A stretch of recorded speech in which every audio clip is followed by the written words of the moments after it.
صبح شام کی مسنون دعائیں. جو شخص صبح شام 100 مرتبہ سبحان اللہ و بحمدہ پڑھے، یعنی صرف اتنا، تو اللہ تعالیٰ اس کے تمام گناہ معاف فرما دیں گے، اگرچہ سمندر کی جھاگ کے برابر ہو. اس کی عادت کیسے ڈال سکتے ہیں آپ؟ کیونکہ مصروف ہے نا سب، تو اتنا وقت تو نہیں ہوگا کہ جا نماز پہ بیٹھ کے 100 دفعہ پڑھ کے پھر اٹھے. کوئی ایک خاص کام جو آپ کو روز کرنا ہے، تو اس خاص کام کے ساتھ آپ ایک خاص ذکر جو ہے وہ اپنا باندھ لیں. ایک تو ہے نا کہ ہر وقت کوئی بھی ذکر آپ کریں، لیکن یہ جو مخصوص اذکار بتائے گئے مخصوص اوقات میں کرنے کے، تو ان کا فائدہ جب ہی ہوتا ہے جب ہم ان کو اوقات کی پابندی کے ساتھ کرتے ہیں. اور اصل میں اس کے پیچھے حکمت بھی یہی ہے وقت بتانے کی، کہ پھر انسان اس میں مس نہیں کرتا. صبح ہوئی، اللہ کی یاد آئی، اور سنت کے مطابق جو آپ صلی اللہ علیہ وسلم نے بتایا وہ ذکر کرنا. ویسے تو آپ کوئی بھی کر سکتے ہیں، ہر ذکر میں فائدہ ہے، لیکن آپ کے نقش قدم پہ چلنا، جہاں آپ نے قدم رکھا وہیں پیچھے رکھنا، اس کا لطف ہی کچھ اور ہے. ٹھیک ہے نا، یعنی اس میں تھوڑا فرق ہو جاتا ہے. پھر چلیے، آپ صلی اللہ علیہ وسلم نے فرمایا صبح و شام 3 مرتبہ یہ دعا پڑھنے والا دن اور رات کی تکلیفوں اور نقصان سے محفوظ رہتا ہے. بسم اللہ الذی لا یضر مع اسمہ شیء فی الارض ولا فی السماء وہو السمیع العلیم. صبح و شام اس اللہ تعالی کا نام لیتا ہوں جس کے نام کی وجہ سے زمین و آسمان کی کوئی چیز نقصان نہیں پہنچا سکتی، اور وہ سننے اور جاننے والا ہے. آپ صلی اللہ علیہ وسلم اس دعا کو بھی روزانہ صبح و شام 3 مرتبہ پڑھتے تھے. اللہم عافنی فی بدنی، اللہم عافنی فی سمعی، اللہم عافنی فی بصری، لا الہ الا انت. اس دعا کو آپ صبح اور شام کے مثلا سنت کے بعد یا فرض کے بعد اگر مقرر کر لیں تو انشاءاللہ تعالی پھر بھولیں گے نہیں. اے اللہ میرے بدن میں عافیت عطا فرما، اے اللہ میری سماعت میں عافیت عطا فرما، یعنی میرے کان ٹھیک رکھ. اے اللہ میری بینائی میں عافیت عطا فرما. آپ کے سوا کوئی بھی معبود نہیں ہے، کیونکہ انسان کی جسمانی صحت اس کی عبادت کے لیے، اس کے کام کاج کے لیے، فرائض کی ادائیگی کے لیے بہت ضروری ہے. تو آپ صلی اللہ علیہ وسلم 3 بار صبح اور شام یہ پڑھتے تھے.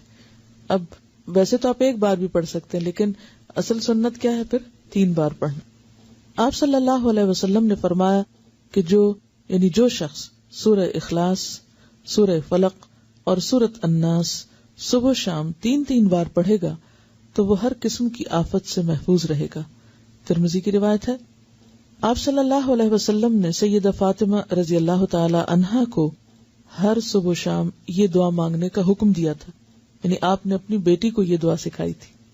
یا حی یا قیوم برحمتک استغیث فاصلح لی شأنی کلہ ولا تکلنی الی نفسی طرفۃ عین.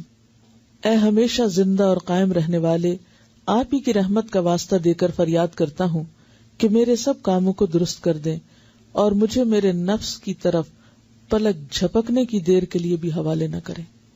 اس کا کیا مطلب ہے؟ مجھے میرے نفس کے حوالے ایک پلک جھپکنے کی دیر بھی نہ کریں. کیوں؟ مجھے مسلسل اپنی حفاظت میں رکھیں، میں بھٹکنے نہ پاؤں. ومن یکفر بالطاغوت، تو طاغوت میں سب سے پہلے خود اپنا نفس آتا ہے. ان النفس لامارۃ بالسوء. اور اگر انسان اپنے نفس کی باتیں ماننے لگ جاتا ہے تو کبھی بھی پھر وہ اللہ کی بات نہیں ماننے دیتا. تو انسان نفس کے حوالے ہوا نہیں اور پھسلا نہیں اور گیا نہیں. ٹھیک ہے، تو اس لیے یہ دعا بھی بہت اہم ہے اور بہت ضروری ہے. تو نفس کے حوالے ہونے کا مطلب کیا ہے؟ برائی کی طرف جانا. اور اس میں آپ دیکھیے کہ آپ سارا دن عہد کریں گے میں نے یہ نہیں کرنا، ایسا نہیں بولنا، ایسا نہیں کرنا، اور لمحے بھر کے لیے کیا ہوتا ہے؟ منہ سے بات نکل جاتی، آپ ایک دم غصے میں آ جاتے ہیں، آپ ایک دم وہ کہہ آتے ہیں جو سویر سے وعدہ کر رہے تھے شام تک کہ اب آج سے میں نے یہ جملہ نہیں بولنا یا یہ کام نہیں کرنا. وہ لمحے بھر کے لیے آپ نفس کے حوالے ہوئے اور گئے. تو یہ دعا بہت ہی زبردست دعا ہے کہ یار اب میں تو اپنے آپ پر، خود پر ایک لمحے کے لیے بھی بھروسہ نہیں کر سکتا، لمحے کے لیے بھی مجھے نہیں ادھر جانا، کیونکہ ہمارے ساتھ نفس بھی ہے، شیطان بھی ہے. تو یہ ایسے دشمن ہیں، ایسی طاقتیں ہیں کہ جن کا مقابلہ ہم تنہا نہیں کر سکتے، یہ صرف اللہ کی مدد سے ہو سکتا ہے. اس لیے صبح اور شام، ورنہ بعض اوقات انسان کہیں ایک دفعہ تو مانگ چکا، اب اور کیا مانگنا، روز کیا یہی مانگنا. یعنی آپ کے ذہن میں یہ آ سکتا ہے کہ سویرے بھی مانگو، شام بھی مانگو، وہی باتیں، پھر ریپیٹیشن. اس ریپیٹیشن کی ہر سویر کو ضرورت ہے اور ہر شام کو ضرورت ہے کہ ہم بھولنے والے ہیں. پھر سید الاستغفار. آپ صلی اللہ علیہ وسلم نے فرمایا جس نے صبح و شام صدق دل سے سید الاستغفار کو پڑھا اور اسی دن یا رات فوت ہو گیا تو وہ جنت میں داخل ہوگا. اب آپ دیکھیں اللہ تعالیٰ نے بخشش کے کتنے سامان کیے ہیں. ایک چیز کر لو، دوسری کر لو، تیسری کر لو. یعنی یہی اس کی رحمت ہے کہ اس نے چھوڑا نہیں بھٹکنے کے لیے، یا اللہ بندوں پہ ظلم نہیں کرتا. لیکن اگر بندے خود ہی غفلت کے شکار رہیں اور کسی بھی چیز سے فائدہ نہ اٹھائیں تو پھر جبر نہیں کرتا اللہ تعالیٰ.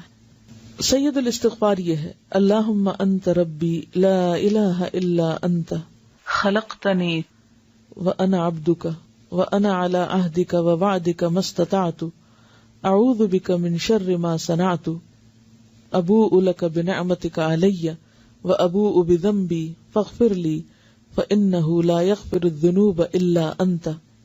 اے اللہ، آپ ہی میرے رب ہیں، آپ کے سوا کوئی عبادت کے لائق نہیں. آپ نے مجھ کو پیدا کیا ہے اور میں آپ کا بندہ ہوں، اور میں اپنی طاقت کے مطابق آپ سے کیے ہوئے عہد اور وعدے پہ قائم ہوں. میں اپنے برے اعمال کے وبال سے آپ کی پناہ چاہتا ہوں. میں آپ کی نعمتوں کا اقرار کرتا ہوں، یعنی جو بھی آپ نے نعمتیں مجھ پر کی ہیں ان سب کا اعتراف کرتا ہوں، اور اپنے گناہوں کا بھی اعتراف کرتا ہوں. یعنی ایک طرف تو نے مجھے اتنا کچھ دیا اور دوسری طرف میرے گناہوں کے ڈھیر ہیں. آپ میرے گناہوں کو معاف فرما دیجئے، کیونکہ آپ کے سوا کوئی بھی گناہوں کو معاف نہیں کر سکتا. یعنی کسی انسان، کسی جن، کسی فرشتے کے اختیار میں نہیں کہ وہ بندے کے قصور معاف کر سکے. اصل معافی اللہ ہی کی طرف سے ہے.